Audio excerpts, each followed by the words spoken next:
You notice also something from chapter 2 to chapter 3. So the end or the last passage of chapter 2 is all St. Paul is talking about what?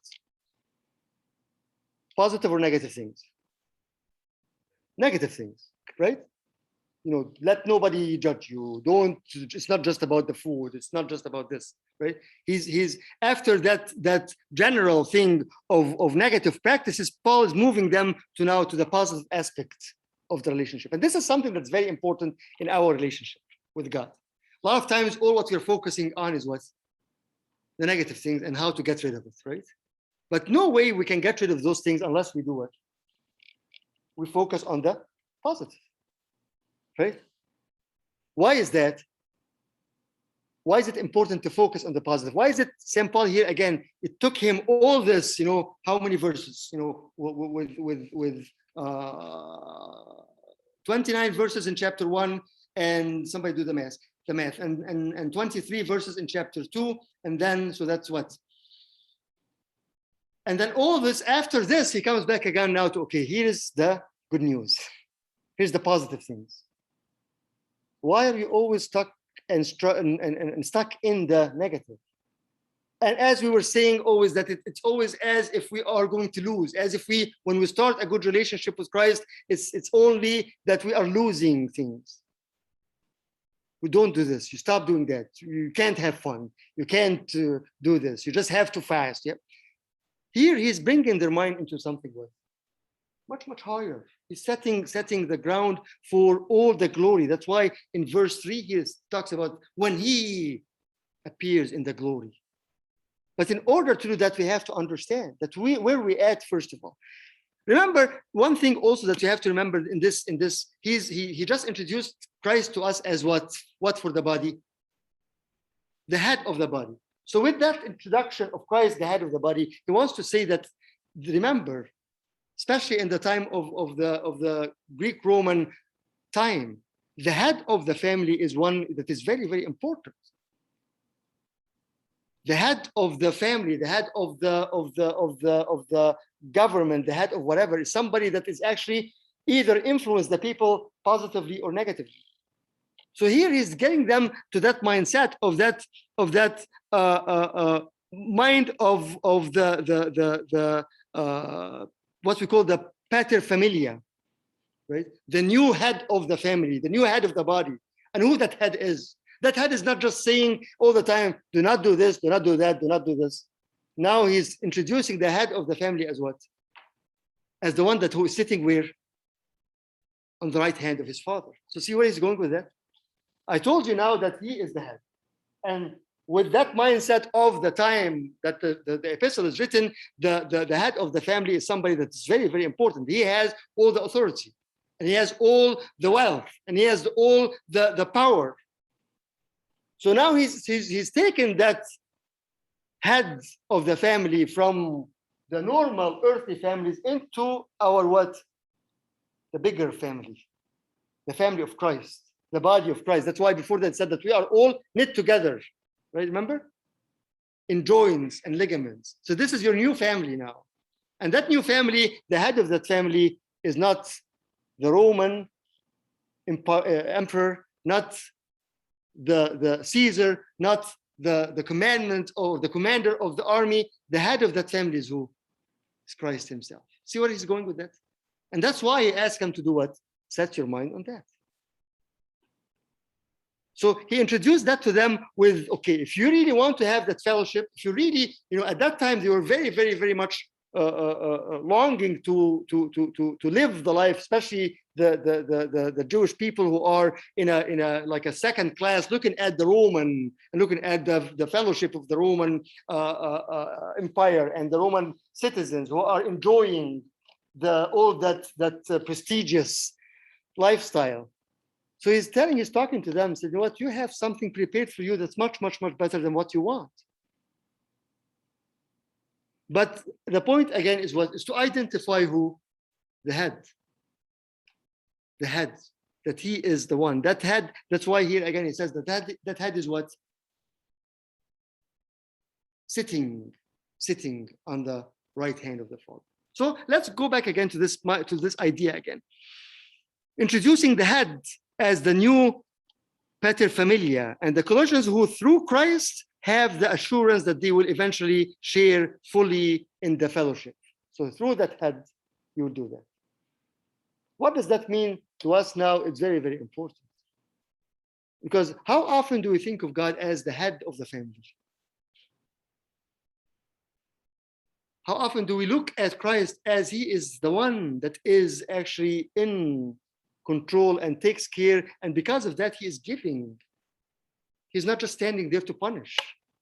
He's not just, again, the head of the family that's dealing with his slaves. No, he's dealing with what? Children. That's why St. Paul always go back again to the same thing. Go back to Galatians again.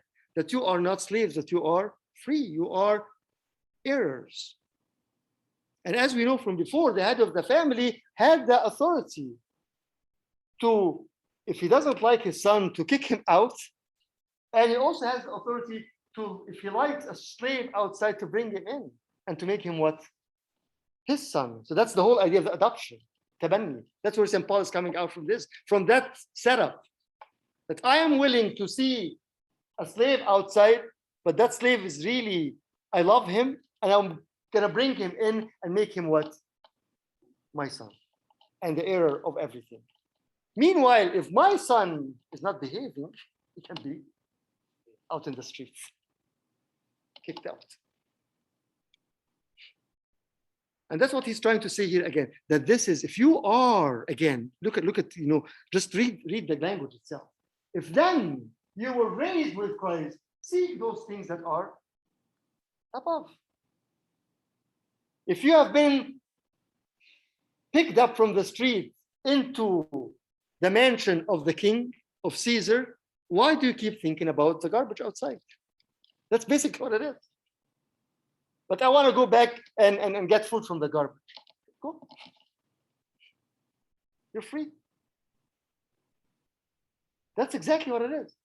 That's why he set all those, 2 chapters before that in order to get to this point. Now, if you have risen with him, seek the things again. And that's why looking and understanding the lifestyle at that time makes us very, very, very able to understand this. Exactly, again, he is the new pater familia. He's new, the head of the household, the head of the family. Don't worry about anybody else. Don't even long to be on the table of Caesar, because he's not going to get you anything. I am getting you anything. That's why he puts here the one who is sitting on the right hand of the Father with all the glory, with all the authority. So if I, as the head of the family, as the head of the table, did that already and went and picked you up from the street and brought you inside, why do you keep looking back again to the garbage? How can I do this? By setting your mind.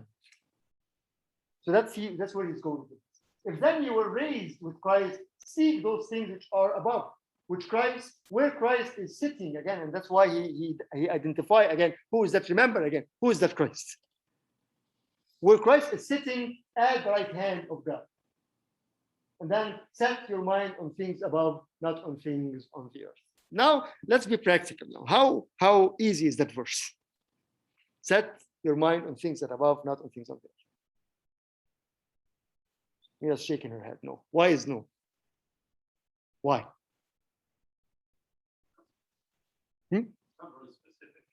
Not very specific. Okay.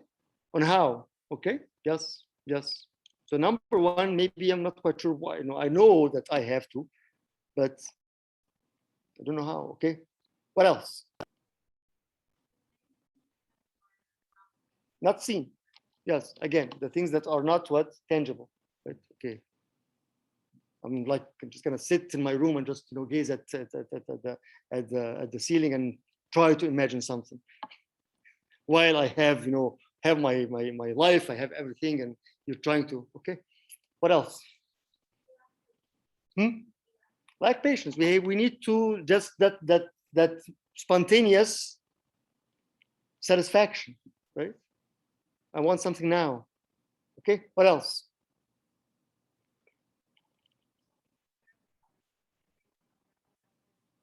Okay, so being impacted by the peer, by the pressure, right? Everybody is so much into what's on the earth, right? Everything, the media, the culture, the social life, as you were saying before, the consumer mindset, right? So you always want to acquire, okay, what else? All those things are very, very, very, very, you can say very till tomorrow morning, very relevant and very true. But what do we have also? Remember, again, he started by the negative, and then he started going with, he switched to the positive things, right? And that's where something that is very, very important comes, which is the faith comes, right? And the understanding and learning from the people and seeing the examples of people. And most of all, the personal experience. The personal experience. When I am so much into being on the things on earth, and I see that it's not giving me anything. So why am I stuck on the same thing and asking from, if you have a glass of water that you took a sip of it and it's salty water, right? Why do you keep drinking from the same water again? Right? Does it make sense? Well, I don't see the other glass of water. Well, it's there. Look for it.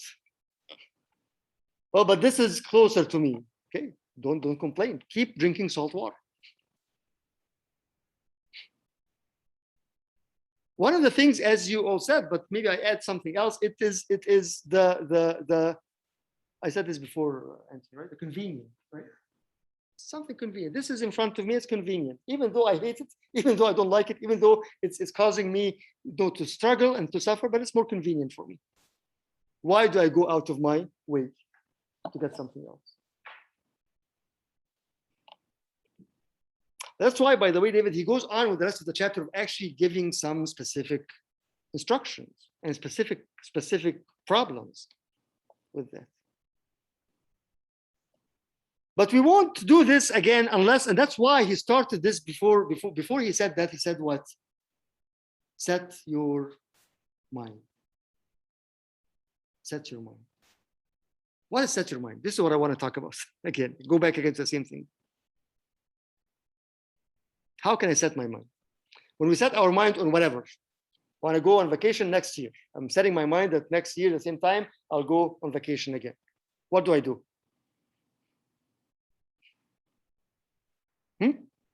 Plan, prepare, save money, know where I'm going, research, plan, yes, right? All those things. And it's very, very, yes, that's what we should do. We need to know exactly our plans for next year, next summer. I'm setting my mind. Why? Because it's something that is very, I need it. It's nice and I enjoy it and I want to do that. Based on what? Based on, again, previous experiences, right? Based on what people are telling me. Okay? Not even on a vacation, just even as we do mission trips. Okay, we'll set our mind that next summer we'll do this. Why? Because we are in that mindset. We experienced something, we lived it, we know the benefit, right? So we do that. If we think, again, and this is what he's talking about later on, again, that what if you've risen with him, then there is power. There is the transformation of the resurrection itself. Maybe it's something you can see. Maybe it's something you cannot touch. Maybe it's something you're not really able to understand it. But remember again that this is all coming from what? For the resurrection. And the resurrection is something that is a fact. They always say that there are three things that you can never doubt. They're proven. History, biblically, everything. His birth, his crucifixion, and his resurrection. You cannot doubt those things. You cannot argue those things. If you want, proofs from history, it's there. As an event, it's there. You cannot deny them. It happened publicly, and there are proofs of that. So if that is a fact, why do we forget it? Again, that's why we need to set the mind. We need to actually put the effort to do what? To remember that. To remember that. And once we have that, we'll always, you see that your life is going based on that, right? Again, from one year to another, you plan something and you keep that thing in your mind all the time. The same thing. If we understand that this is a journey and this is not forever, and this is just time in order for God to prepare us to see the glory, then set your mind for that. It's an earthly challenge, but again, the point that we didn't mention here, that this challenge is always what? Empowered by the power of the resurrection itself. And that is the power, again, as exactly St. Paul says, the same spirit who raised Christ from the dead is the same spirit that will raise you up also. Seek things that are above. I'll actually switch in the next 5 minutes to read, or 4 minutes to read, as a text that is very, very, very, comparable and parallel to this in Romans 8 from 3 to 8. If you can bring it up right away on the screen. Romans 8 from 3 to 8, talking about the same idea, and it explains it more and more. The idea of, again, set your mind. Set your mind. When I set my mind, I mean that what I want to do something, right? So what the St. Paul talks about it in Romans. For what the law could not do in that it was weak through the flesh, God did by sending his own son in the likeness of sinful flesh on account of sin. He condemned sin in the flesh. What is he talking about here? That the law was not able to save, so Christ himself came and took that flesh without sin in order to do what? For the salvation, in order to condemn sin in the flesh, to give us power over sin in the flesh, the same flesh that we have. That the righteous requirement of the law might be fulfilled in us who do not walk according to the flesh, but according to the Spirit. That the righteous requirement of the law might be fulfilled in us who do not walk according to the flesh, but according to the Spirit. That means that in order to walk according to the Spirit, in order to be able to fulfill the righteousness of the requirement of the law, this is done already by whom? By Christ, who took that same flesh. See where is he going with this? And then now he starts to talk about, again, walking in the Spirit. For those who live according to the flesh, set their minds on, again, set their mind. It's the same word. For those who live according to the flesh, set their minds on the things of the flesh. But those who live according to the Spirit, the things of the Spirit. See the parallel between this and between Colossians? So what does that tell us? What does it add to the argument?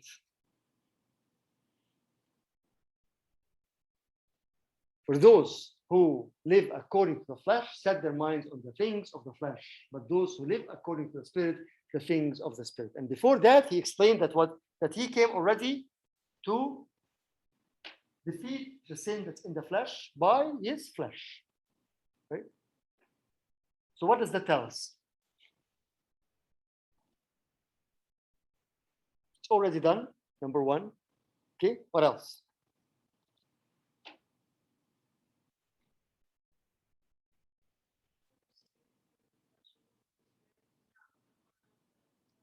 We can only receive through the Holy Spirit, right? So the Spirit, again, that's why in verse 4, that the righteous requirement of the law might be fulfilled in us who do not walk according to the flesh, but according to the Spirit. So that means allow the Spirit to lead your life. Allow the Spirit to change. Allow the Spirit to transform. And that goes along exactly with what he said before. It's not, again, let no one judge you in a matter of what? Of food and drink and feast and the first of the month and the moon, because those things will never change. The one and the only one that will change will be his Holy Spirit. Right? And that Spirit was given. So because of that, again, for those who live according to the flesh, set their minds on those. So if I set my mind on the earth, I am walking on the flesh. And again, it's that choice again, back again to the king and the slave that's outside. Okay? I'm giving you and open you a door in my backyard to come Even if you don't want to come from the front, come from the back and just walk, and you are in the bosom of the Father. Okay? But again, it's up to you. If you still think about the street, go to the street. You know the door. It's open. So it's that mindset again. Do we need, or are we able to do that or not? And look at this again, as he continues the same thing here. For to be carnally minded is death, but to be spiritually minded is life and peace. And here he starts to what St. Paul is doing is he's like classifying three kind of man: the natural man, the carnal man, and the spiritual man. The natural man, which is the man that's just going with nature. The carnal, who is actually potentially and intentionally living according to the flesh, carnal. All I'm thinking is my body. All I want to do is myself. All I'm caring about is my how to satisfy myself. This is the carnal. Right? For the carnal minded is death. Why? Because you know where is this going? But to be spiritually minded is life and peace. Because again, it goes back again, because the carnal mind is enmity against God, for it is not subject to the law of God, nor indeed can be. And then finally, verse 8. So then those who are in the flesh cannot please God. That's exactly what St. Paul is saying again. If you have risen with God. So when we were risen with Christ, we were given what? The spiritual man. That's exactly what he said at the end of chapter 2. Remember? That if we were buried with him, we rose with him. So now we are new. We are new. So that nature has changed already. That was given to us. So now we don't have that carnal nature. We don't have the natural nature. We have the spiritual nature. But again, unless we reject it, I said, I don't want it. I want to go back again to the carnal. We go to the carnal. But remember that with that, there is no peace and there is no, right? There's no life.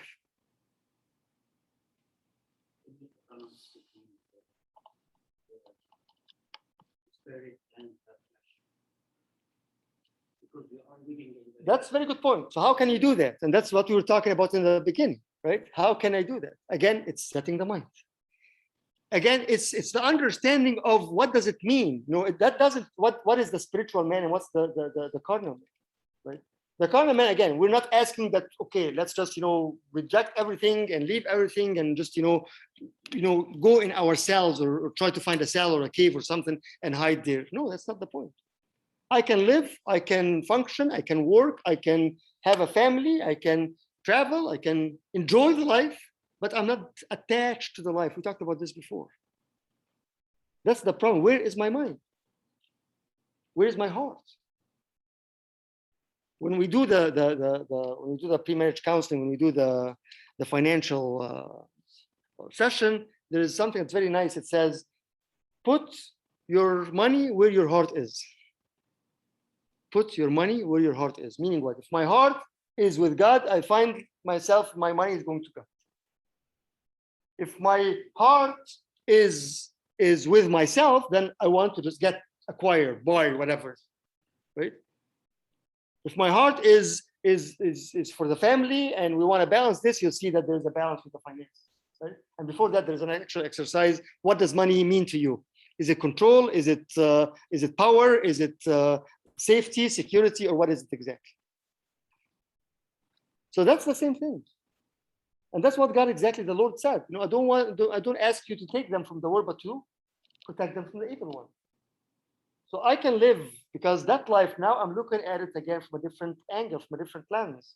I'm looking at the life that God has given me as, again, it is an opportunity to experience his love and to share that love with the others.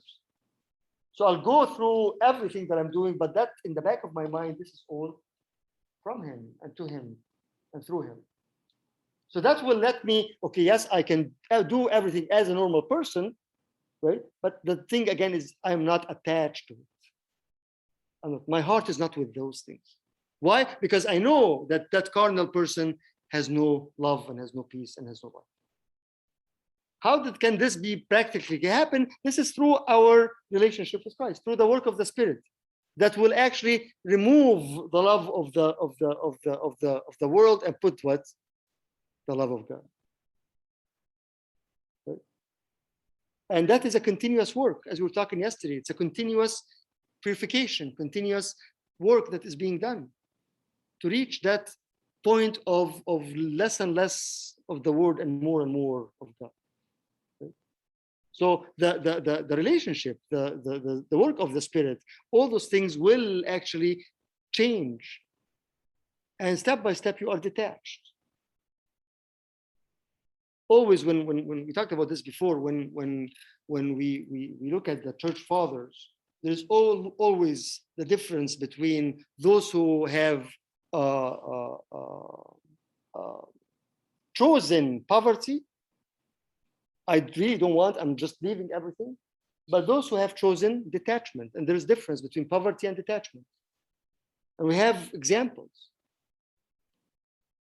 King Theodosius, for example, king and everything, but he was a Christian, pious king.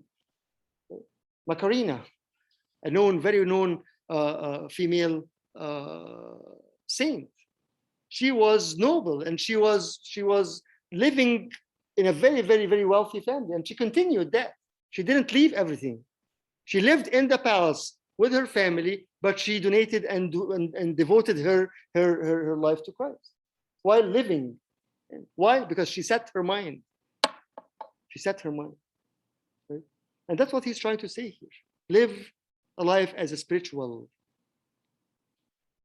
man, not the carnal man. Why? Because again, you have this and you have that. And you know that this will lead to that and this will lead to that. So at the end of the day, make up your mind. That's basically what he's saying. Set up your mind.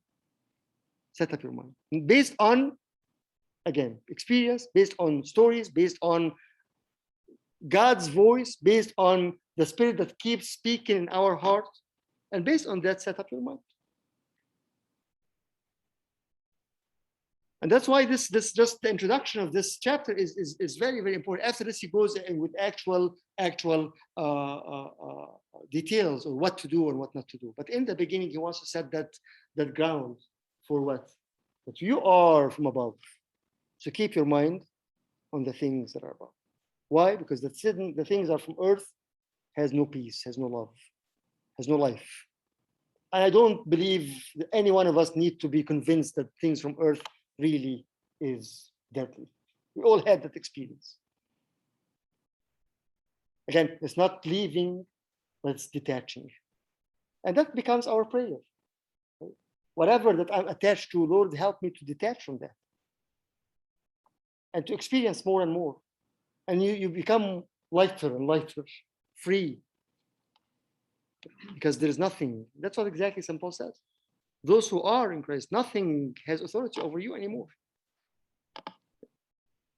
So let's take this for that week with us. Again, not if we have risen with him, seek things that are above. Why? Because he is there. He is on the right hand of his Father. And then later on, he goes that these things were your life is hidden. Why it's hidden? Because maybe you are not able to still live that fullness of seeking things from above. But that's okay. It's hidden. It will be revealed at one point when he comes. Right? So just keep doing it. Maybe we can't reach that fullness. That's okay. But we are working on that. We are moving towards that. And one day it will be revealed. Right? Because the setting and the mindset and the behavior will be actually the reason why we move and why we live as a spiritual, as a Christian, as the children of God.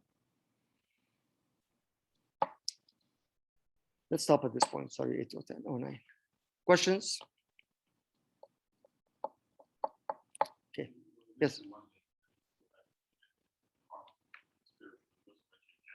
Natural. Yes. Yes. Yes. Yes. The natural is, again, the person that is, not attached, but he's just going on with the normal life, right? Not intentionally being carnal, but there is no difference, right? And that's very, very, very, very dangerous, actually, right? Because I'm indifferent. There's nothing. I'm just living. I'm not doing anything bad. I'm not, not enjoying to the fullness, and just working on fulfilling the body with everything. But also, I'm not spiritual.